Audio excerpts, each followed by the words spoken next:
Neçə dənə gamepad qırmısan? Bu mənim həyatımın 1/3 hissəsidir də, başa düşdün? Get idman elə, bala, nə qədər otura bilərsən sən. PES 13 yoxsa FIFA. Alternativ oynayanlara necə baxırsan? Kotlet çörək də, yəni gedib yeyəsən də, başa düşdün? Salam əziz izləyicilər. Vanzolazın ilk podkastında hər birinizə xoş gördük. Mən Əşrəf İbrahim. Qonağımız isə Azərbaycan çempionu Yusif Vəliyev. Yusif, necəsən? Sağ olun, siz necəsiniz?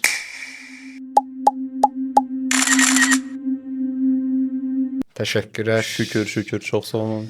Azərbaycan çempionu Yusif Vəliyev. Yusif, nə çempionsan sən? FIFA üzrə, hamı bildiyi FIFA-da UFC. O mübarək sualı vermək istəyirəm. PES 13 yoxsa FIFA? PES 13 heç oynamıram. Əlimdə 2-3 dəfə pultu tutmuşam PES 13 üzrə. Uşaqlarla, ona görə yəni FIFA-da, yəni həmişə FIFA. Məncə də FIFA. Yəni bağışlayın PES 13 oyunçuları, yəni siz dinozavranın dövründə qalmısınız. Bağışlayıram. Biraz özündən danış. Özümdən mən sadəcə bir 18 yaşlı gənc. Yəni universitetdə oxuyuram. Boş vaxtlarımda FIFA oynayırdım. Boş vaxtlarımda yox, elə adi vaxtımda FIFA oynayıram. Boş vaxtlarımda universitetə gedirəm. Ona görə yəni artıq bu mən belə deyim də işimdir. Ona görə yəni Yox, daha indi gəl belə yanaşaq. Mən misal üçün boş vaxtlarımda məşğul oluram, mən professional deyiləm. Amma sən professional FIFA oyunçususan, kiber sportsmen deyək də, yəni kiber idmançı. kiber idmançı. Yəni səninlə mənim fərqim nədir? Belə deyim də, O heç də bir 13-dən 15 dənə doldurarsan mənə o yerində. Amma yəni də sən oturursan 2-3 saat oynayırsan maksimumda patoloq PlayStation klubda ya da evdə indi baxır kimdə PlayStation var. Amma mən oturam hər gün 8 saat oynayıram. Sonra da gəlirəm PlayStation nəm turnirinə, uduram orada məndən soruşdular ki, bəs səndə evdə PlayStation var? Mən yəni bura bütün gecəni 8 saat oynayıb bura gəlirəm də, başa düşdün? Yəni bunu bütün gün məşq edirəm. Yəni 8 saatdan sonra başın ağrımır sənin.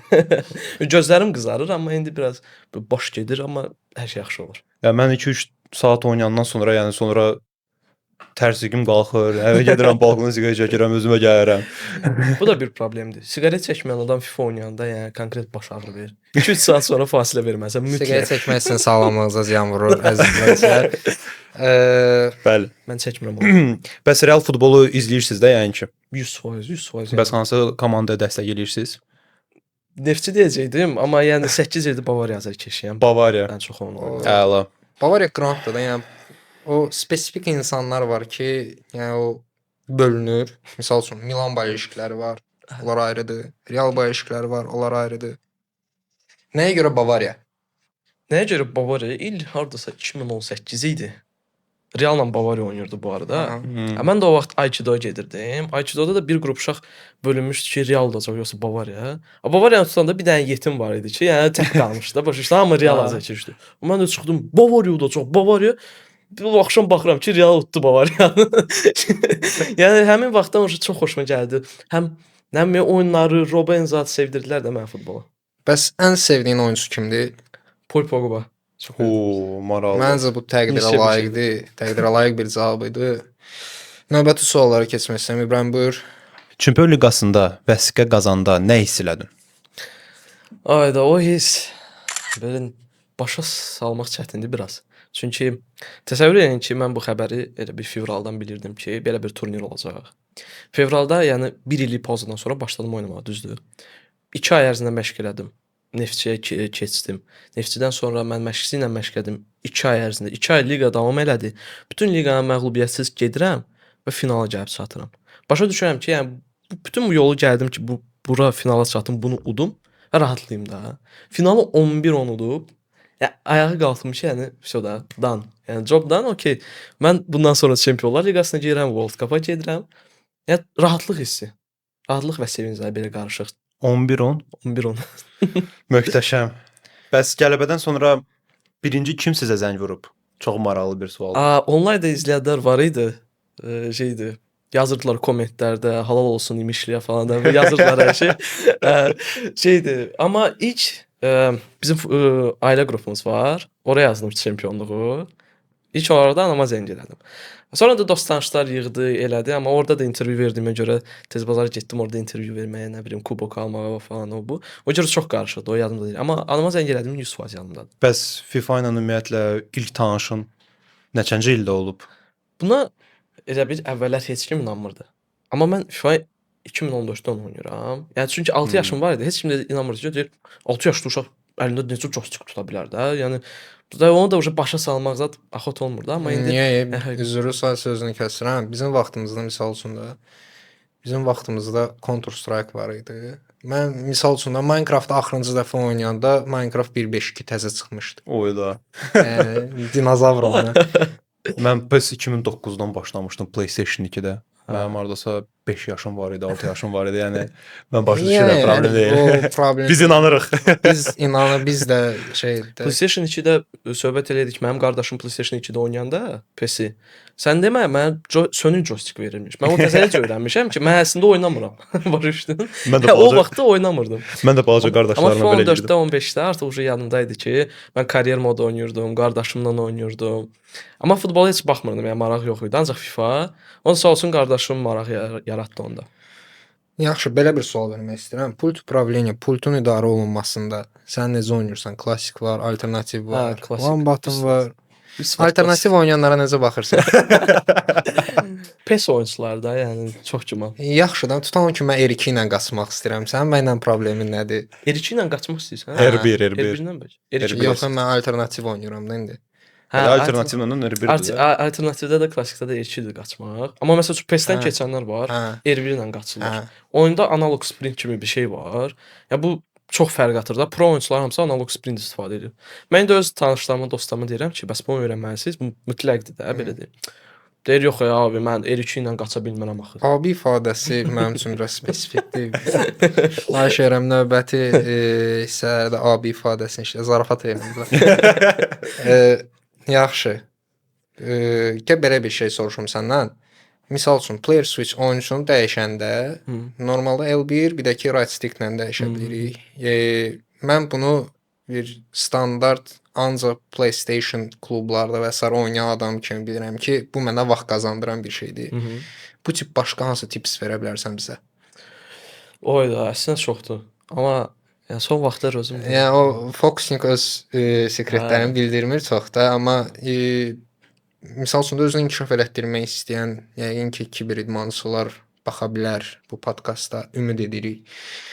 Bu cür nə tips verə bilərsən? İlk olaraq belə deyim də öz təcrübəmdən bildiyim kimi, yəni bütün turnirlərdə ən yüksək səviyyəli pro oyunçular ən bazı mexanikaları istifadə edir. Prosta yüksək səviyyədə istifadə edirlər.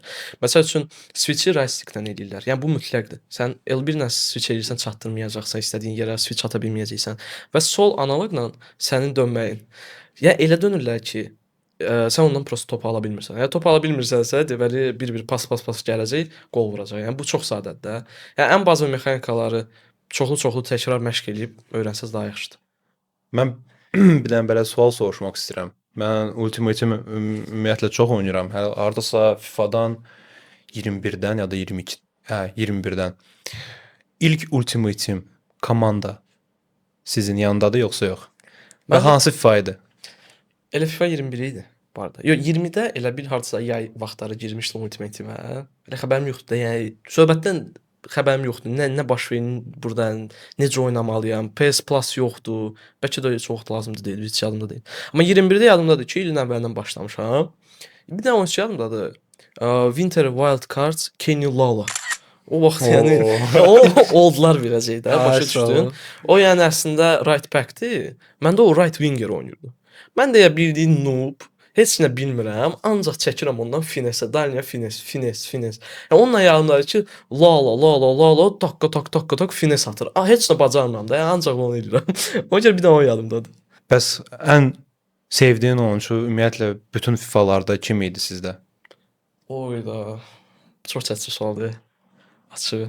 Top 3 olsun. O hücumun olur, yəni o sırf necə deyim, sən karyeranda ən mühüm nöqtəni elə bir ki, başlanğıcı qoyan oyunçu olub da, belə deyil. Yəni Gervinho, Jovinko, Ibarbo. Yəni Ibarro. Gold Ben Yedder, bütün yəni FIFA oyunçuları yəqin biləcək Ben Yedderin nə qədər rət olduğu da, yəni o qədər güclü idi ki. Yəni mənə görə bu ilin Endriki, çünki o qədər istifadə edirdim ki, APL-da o qədər qol vurdum, pas atdım o oyunçuyla. 100% legend olmalıdır da mənim üçün. Bir də üçüncünü heç cürə şey elə bilmirəm, amma yəqin Lala olur. Ya adam 5 ildir yadımdadsa yəqin Lala olmalı. Lala, Strasburgda Strasburgda oynayan. oynayan. Hə, Hə. Strasburgda. Onun O tot kiçik kartı var. kart. 92 deyəsən rəqibdən, hə. O vaxt o hamı oynadır da. 92 idi. Hə, 92 idi. Amma biri də yadımdadır. Aha. 83'lük Osman Dembele 21, 22, 23 hamısında 83'lük, hamısında da yəni Beş çox qat. güclü, hə, hamısında 5-5. Çox heyf ki, Barsa da belə oynamırdı FIFA-da kimi. Nəysə. Ultimate Team-də neçə saatın var? Mənim Hə. Allah bilir nə bilim. Baxmamışam statistikaya. Səndən soruşmaq biraz belə əyib kimi çıxır. Amma yəni Bu maraqlı sualdır. Çünki bax, məndə elə bil fevralda hardasa martda girib baxdım ki 500 saatdır. Hələ oynamıram da, başa düşdün? hələ oynamır 500 Oynamıram. saatdır. Pro Clubs'da da oynayıram, elə belə də for fun 500 saatdır. Başladıq məşqlərə. 3 ay sonra görürəm ki 1000 neçə saat. Hesablayıram ki bu mənim həyatımın 1/3 hissəsidir də, başa düşdün? Yəni son 3 ayda. Ya bu hələ bir dənə hesabdır. Mənim başqa məşq hesabım da var. Unlimited hesabdır. EA-dən verilən ki, bütün kartlarla onunla da 200 saat, o birisi ilə 200 saat. Yəni bu Sırası cənnətə düşmüsən də, yəni nə istəyirsən bu var. Yəni. yəni sırf 2000 saat olar yəni. Bəs necə məşq eləyirsən ümumiyyətlə? Məşqim necə keçir? Səhər durdun, universitetə getdin, səhər 9-da durdun, universitetə getdin. Səhər yeməyini yemirsən də, sıraz qaça-qaça. Şu qaydanda bir dənə ya dönər ya da qayıtdın evə bir dənə yedin. Şu biraz güc lazımdır, protein zad nə bilə. Şu ondan sonra təmiz beyinlə oturursan oynamağa. 3 saat oynadın. Şu insan da yoruldun da, bəsdir. 3 saat sonra otur FC Pro oyunçuların oyununa bax. Özü kadr-kadrda baxsan ki, burada nə edib, burada nə edib. Ondan sonra yoruldun 2 saat baxmaqdan.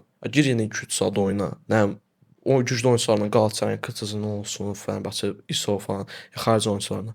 Ondan sonra da axşamüstü gecə rahat oturub biraz dincəlib yata bilərsən. Belə bir sual vermək istəyirəm. FIFA oyunçularında aslında əsasən sevimli FIFA YouTuberi olurdu. Səndə olub belə bir insan, olubsa da kimdir? Ha, bu qəşəng. Bu ruslardan olub, yəni çünki Ru community daha yaxın olmuşam. Düzdür, bizdə türklər daha çox izləyirlər. Amma məndə ümumiyyətlə bütün FIFA-lər olub. Yəni Kefirdir, Goodmaxdır, Finita'dır, Germandır, çoxdur da. Yəni bizdə də tanıyanlar çox olacaq. Ya sevimli də elə Kefiri qeyd edirəm. Oynamaq şansın olub onlarla, yoxsa Bu dəqiqə onlar məndən zəifdilər. heç o öz yerində? Hə, amma heç biri ilə deyəsən oynamamışam. Deyəsən Akulu bir dəfə Weekend League-də udmuşdum. Hə. Oho. Bəli. Gamepad'ı qırıb deyəsən. Neçə dənə gamepad qırmısan? Bir dənə. Həyatımda bir dənə gamepad qırmışam. O da elə bir necə oldu? Champions League-ə getməliyəm səhərsi gün. Otururam, oynayıram. Oyunum elə bir hiss eləmirəm də, yaxşı oynamıram. Deyirəm ki, mən bu gün belə oynayıramsa, sabah Champions League-də yəni biabır eləyəcəklər də məni. Mən də o əsəbdən vurdum joystick stola. İlk dəfə idi, 5 il ərzində. Biz deyə bilərik ki, FIFA oynamaq üçün sağlam olacaq yəni. 100%. Ümumiyyətlə deyəsən Ru community-də Kubok FIFA belə bir Hə. turnir var. Yəni gələcəkdə bu turnirdə iştirak etmək istəyirsən yoxsa? Mən çox istəyirəm əslində. Çünki həm hype baxımından, həm də maraqlı keçirdi. Mən həmişə də baxmışam da, hər ilə baxmışam. Amma baxıram ki, yəni minimum 100k zat Twitch-də olsun, 200k Twitch-də olsun, yəni abunəçi lazımdır. Gələn ildən başlayacağıq streamerliyə falan, reels çəkməyə o bu. Ondan sonra auditoriya yığılsa inşallah Azərbaycanda. Niyə də yox? Yəni rus dilində də streamlər etmək olar, ondan sonra da çağıra bilərlər. Kibersportla bağlı bir sual vermək istəyirəm. Kibersportun inkişafı üçün təşkilatlar, sponsorlar bu barədə nə deyə bilərsən? Bizdə uzun illər məncə inkişaf dayanmışdı. Ola bilər belə deyim də, bu inkişaf etdirməsi Bizdə yoxdur. bu sfera ümumiyyətlə necə deyim, çox da tanınmış bir sfera deyil. Ona görə misal üçün mən sən çempion olandan sonra Və Çempionlar Liqasına qoşulandan sonra məlumatım oldu ki, Azərbaycandan belə bir şeylər çıxıb. Çünki o qədər də məşhur deyil bizdə. Bizdə də elə sən dediyin kimi, mən əslində heç məşğul olmayacaqdım bununla. Çünki inkişaf yoxdur. İnkişaf yoxdursa, yəni mən belə deyim də, nə qazancım olacaq, yəni nə tanınacağam, nə bir şey. Azərbaycanda belə deyim də, şərait də yoxdur ki, belə deyim, individual bir insan getsin, çıxsın oralara, yəni heç sıfırdan. Ona görə bunu da yandırmışdım. Amma sonra gördüm ki, belə deyim də, federasiyada əslində insanlar dəyişdi. İdarə edici heyətdə.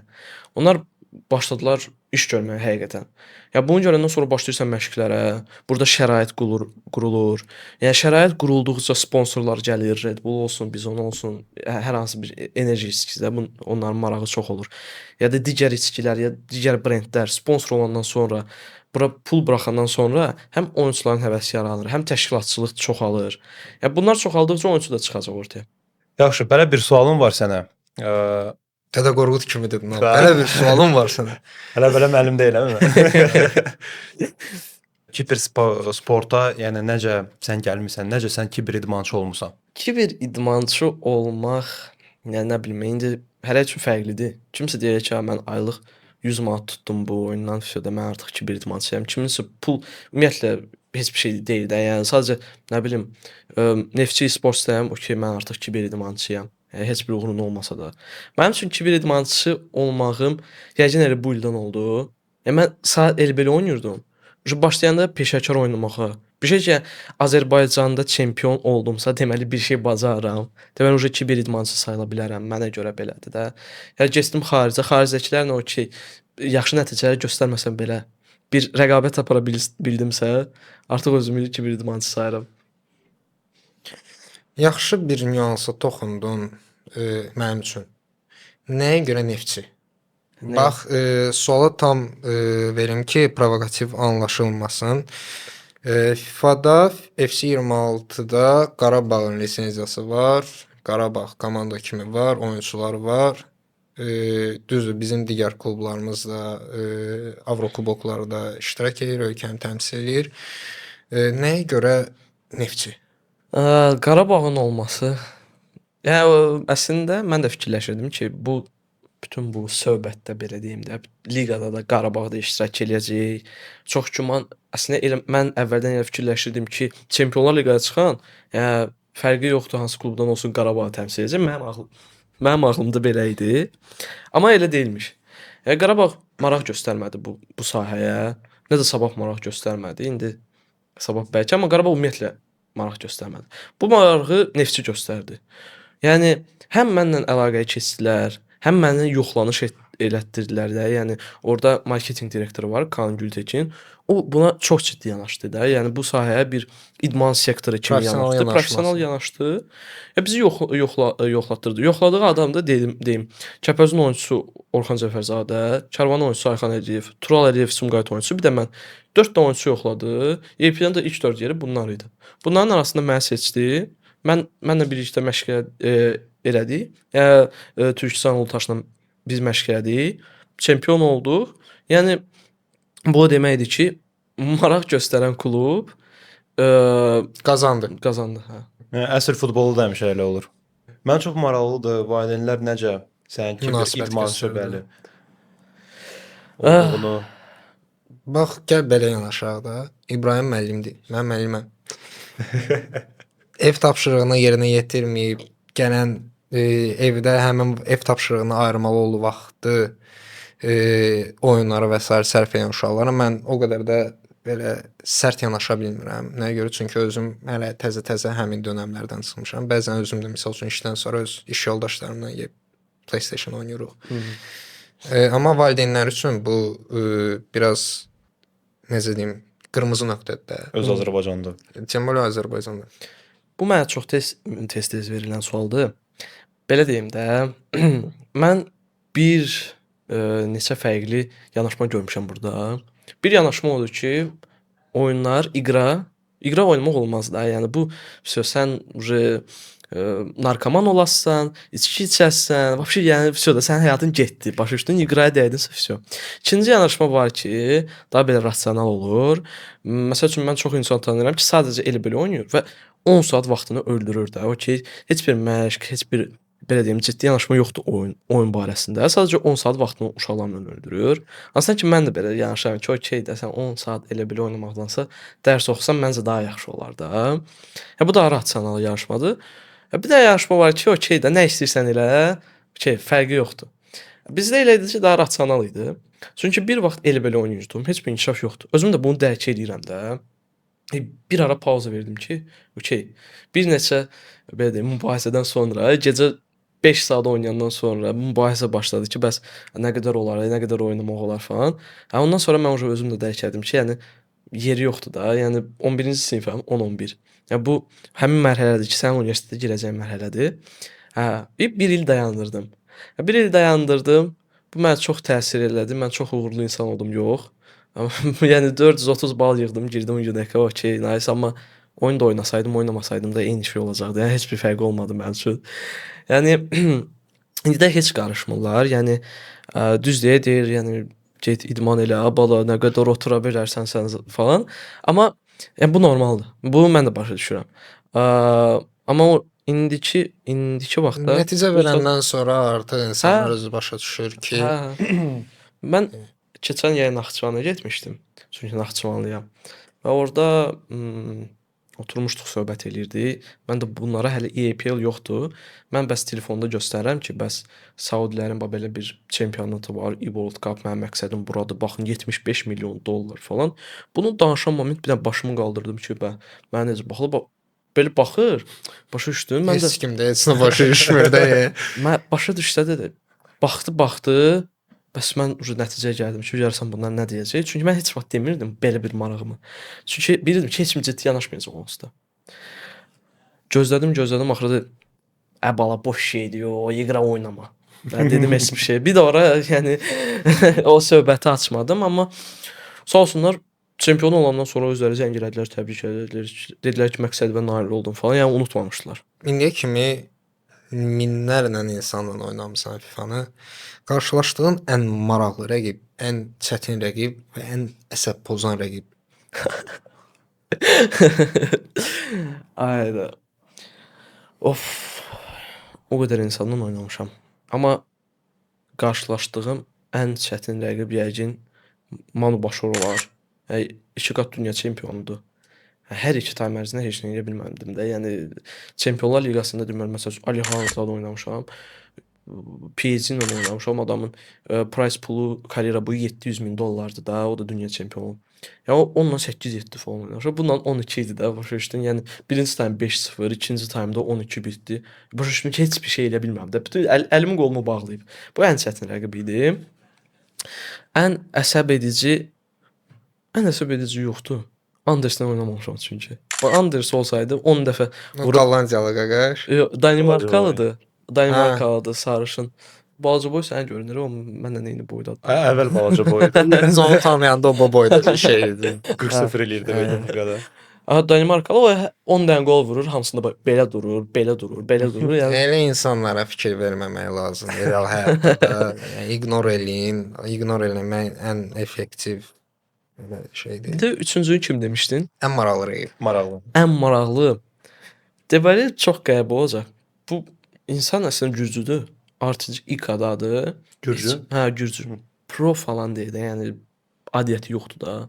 Amma adam qəribə şəkildə uda bilir də səni, başa düşdün. Yəni heç kimin istifadə eləmədiyi taktika ilə, heç kimin istifadə eləmədiyi, nə bilim, oyun tərzi ilə gəldi məni utdu.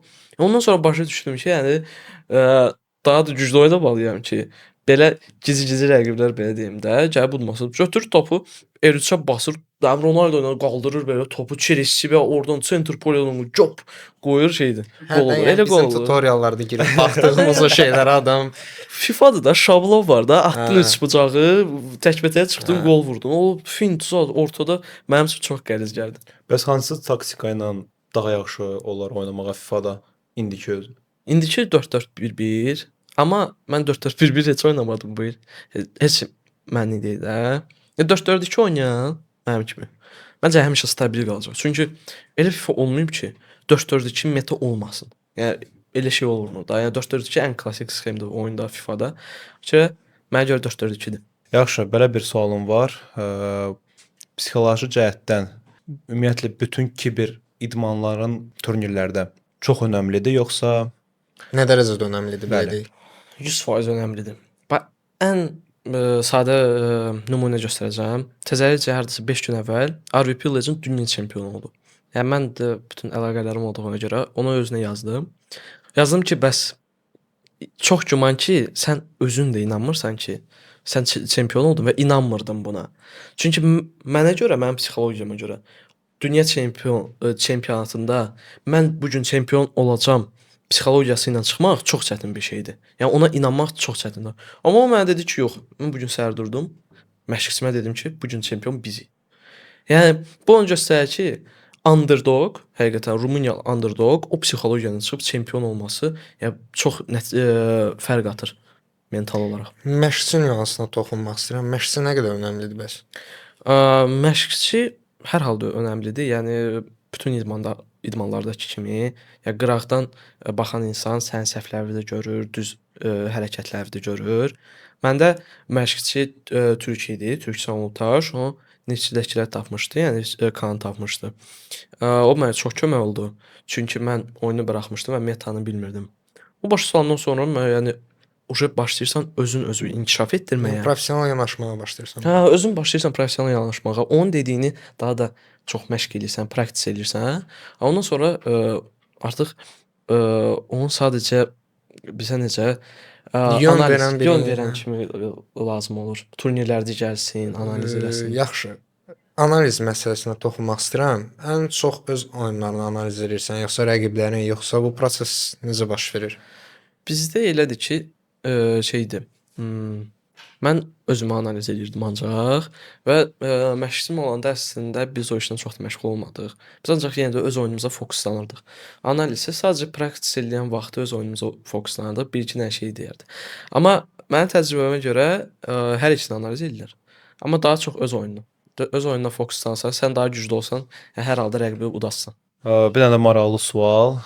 Karyeranda ən böyük təsir göstərən insan kim olub səndə? Ayda mən bu sualı çox gözləyirdim. Çünki burada yəni Biz bilirdik. direkt yəni qardaşım. Çünki qardaşım mənə bu oyunu öyrətdi, futbolu sevdirdi. O özü də bunu həmişə deyir, sən senseyində başa düşdün. Yəni həmişə istəyir ki, vurğulayım onu. Burada da yəni 100% onu vurğulamalıyam. Buradan qardaşla salamlar. Əsas Tayland olmadım. Azərbaycanda kibersportda çatışmayan nüanslar hansılardır? Mənə görə akademiyalar heç yoxdur. Yəni akademiya anlayışı məncə heç Azərbaycanda yoxdur da, yəni kiber idmanda. Bu Rusiyada belə deyim də 10 il əvvəl var idi artıq. 2016-da yəni elə yerlər var idi ki, yekə arenalar. Oturursan FIFA oynayırsan, 5 dənə məşqçi mentor kimi gəzir, sənin oyununa baxır, məsləhət verir, başa salır. Yəni bu Azərbaycanda yoxdur, bu anlayış heç yoxdur. Ona görə kimsə bunu açmaq istəsə, buyurun mənə zəng edin, gəlin mentor kimi başa salım hər şeyi. Bəs ən böyük stereotiplər hansıdır kiber idmançılarda? Mənə baxmış, yəni mənə dediklərinə görə, yəni mən özümü necə aparıramsa, oyun içi, oyun zamanı, mən deməli oyundan kənar da özümü belə aparıram. Məsəl üçün mən EPL-də nə edirdim? Rəqiblərə belə deyim də təsir göstərdim. Necə dururam, qışqırıram, qol vuranda sevinirəm, məzələnirəm, edirəm. Amma oyundan kənar elə şeylər elə bilmirəm də. Yəni belə insan deyirəm, başa düşdü. Yəni o qədər də cırlatmıram. FIFA-dan kənar necə bir insansan? FIFA-dan kənar heç kimlə problemim olmur. Yəni o sən pozan əsas FIFA-da elə başa düşdü. Yəni FIFA-dan başqa çox belə sakit, gedim, gəlim, rahat oynayım, amma çoxlu dostlarım var. Dostlarımla gəlirəm, vaxtımı keçirdirəm, Boş vaxtlarında nə ilə məşğul olursan? Boş vaxtlarımda mənim bir insan var ki, belə deyim də, insanın boş vaxtlarında gedir Azərbaycanda activity nədir? Domino oynamaq, PlayStation-a getməkdir. Dominonu o qədər yaxşı oynamıram deyə məni çağırmırlar. PlayStation-a da gedəndə mən istəmirəm, çünki hamını olduram. Başa düşdün? Yəni qalmışam ortalıqdan, nitudan işidə, yəni gedirəm, evdə oynayıram. Sonra uşaqlarla görüşəm, ancaq deyib gülürəm də. Çünki deyib gülməsəm, yəni PlayStation-da qanqaraçılıq düşəcək, Domino-ya da onsuz da getmirəm. Ümumiyyətlə, yəni Azərbaycanda bizdə iki tip insanlar var. Kim çayxanaya gedir, ya da second camp kimi belə yerlərə gedir. Sən hansı tip insansan? Kotlet çörək də, yəni gedib yeyəsən də başa düşdün. Yəni kofe okey içəsən, amma Yəni Ausuda vaxtında kiminləsə söhbət aparmaq üçün Gedib- ayda bir dəfə görüşərsən, Ha, gedərsən. yox. Betmatlı qalyan. həftədə 1-2 dəfə görüşəsən, gedəsən bir dənə şaurmadan zaddan yeyəsən, başa düşdün. Zarafovic. Başa düşdün, papaya sağ olsun, məndə 50 dənə kuponum var. Həftədə bir dəfə gəlirəm kiminləsə, deyirəm, ala gəl, götür. Ala xala gəl, götür, bu kuponum doludur, gəl. Gəl bizlə ye. Seydin dönəri. Kiber sportda özünü irəlidə harda görürsən? Ümumiyyətlə gələcək karyeranda bu istiqamətdə davam eləmək istəyirsənmi? 100%. Bu dəqiqə elədir ki, mən belə deyim də, özümü kiber idmanda görmürdüm. Amma bütün bu hadisələrdən sonra elə döndü ki, hər şey. Mən son 5 il ancaq bununla yönəlmək istəyirəm. Mən xarici belə deyim də, e-sport takımında oynayım, həm Aurora Gaming olsun, o birisi olsun. Yəni sadəcə stabil bütün turnirlərdə iştirak etmək. Sənin üçün uğur nədir? Uğur mənim üçün. Bu spesifikdir mənim üçün, məsəl üçün top 5 liqada qalib gəlməkdir. Bir də məsəl üçün də çempionlar ya da dünya çempionatı, Çempionlar Liqasında ya da dünya çempionatında qalib gəlmək o pikdir də, yəni zirvədir, karyeranın zirvəsidir. Yəni mənim üçün uğurudur. Bəs ən çox qorxudan bir şey sənin üçün nədir? İnkişaf etməyi dayandırması, yoxsa hansısa bir böyük turnirdə, finalda məğlub olmağını? Əslində məğlubiyyət düzdür, baxır harda. Dünya çempionatının finalında məğlub olursansa, sən avtomatik $100,000 itirirsən də. Yəni sənin əslində inkişaf edəcəyin bir mənə görə bir patoloq var. Ondan sonra keçə bilmirsən. Sən burdasansa və burada uduzursansa, bu mənim üçün daha çox təsir edir. Amma hal-hazırda mən udursam o qədər təsir etmir. Çünki mən hələ ilk mərhələlərdəyəm də. Mən hələ inkişaf edirəm. Mən bu dəqiqə inkişafda dayansam, elə ancaq Azərbaycanda qalib gələ biləcəm. Ümumiyyətlə 5 il ərzində sənin ən böyük məqsədin nədir? 5 il ərzində hesablamalar aparsaq, mən 5 il sonra master oxumalıyam da. Masterdə xaricdə oxumaq istəyirəm. Tutaq ki, xaricdə master oxuya-oxuya karyeramın zirvəsində ola-ola O paralel aparmaq. xarici nə bilim e-sport takımında oynayıb, hansısa turnirdə top 8 eləməkdir. Top 8 mənim üçün yaxşı bir nəticədir də. Da demirəm, okey, hamı deyir, çempion olmaq, dünya çempionu olmaq, amma biraz realistik yanaşsaq, top 8 çox yaxşı nəticədir. İdealdır yəni. Yusif, gəldiyin üçün təşəkkürlər. Biz səni tanımağımıza çox şadıq. Ümidvaram ki, Həqiqətən. bu qarşılıqlıdır. Biz istərdik ki, sən uğurların daima bol olsun. Səsin daha uca yerlərdən gəlsin. İnşallah. Fəxr eləyirik sənlə. Uğurların az öncə dediyim kimi davamlı olsun. Verişimiz haqqında nə düşünürsən? Məncə çox bomba verilişədir. Sən deyəsən bizim əvvəlki proyektləri izləyirdin. Bəli, bəli. O da bizim fanatlardandır, əziz dostlar. Biz elə belə podkast çəkmirik. Elə belə insanlar da bizi izləmir. Ona görə bizim izləyicilərimiz də elə belə insanlar deyil. Əlbəttə ki. Çox sağ olun, şad oldum. Bizi izlədiyiniz üçün təşəkkürlərimizi bildiririk. Instagram, YouTube və digər sosial platformalarda bizi izləməyi unutmayın. Paylaşın. Bizim üçün ən böyük dəstək budur. Təşəkkürlər.